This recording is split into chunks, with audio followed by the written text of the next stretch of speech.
Bir defter geldi açıklığa bakarım sen. Hadi neyse. Giriniz. Саламатсыздар достар. Бүгін бізге башқа мектептен жаңа оқушы келді. Өзіңерге қалап ынтымақты досташасыңдар деген. Hadi neyse bugün bizge cam okçu geldi. Birinci de mi? Salamatlarımız. Salamatlarımız. Cam okçu ve taş alalım. Özgür taşlık basın. Bugün bugün bizi kasma cam okçu geldi. Bundan geldi. Ынтымақты болсаңдар деп ишенем. Анда эмесе баштайбыз сабагыбызды.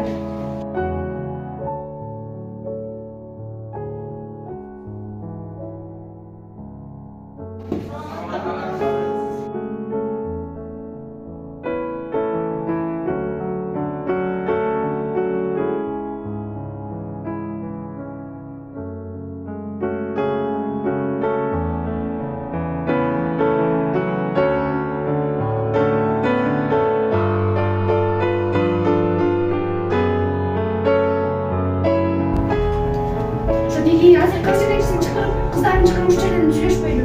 Uççayla жетишип берип отурган. Болбосо башка мектепке көтөрөйүнчү айlanay. Мақұл, кетеміз. Dinlemeyiz. Сөйлесеміз. Мен бул жарадан тажап кеттим. Мени окуудан чыгарыңыз. Кыздар мени ар кандай сөздөр менен басынтышат. Чыгасыңар дейм. Өзүм жалгыз кызым болсо. Эжеми түшүнүп коңуз үчүн бизден да кетти, күнөө окуучу алган да кетти. Окуучуларды көзүмө карашым керек болчу мен. Бетти кечирип коңуз. Мына бизге кечирип койчу. Бизге кетти.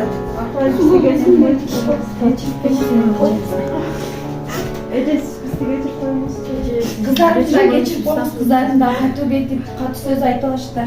Geçirip koңуз. Болду.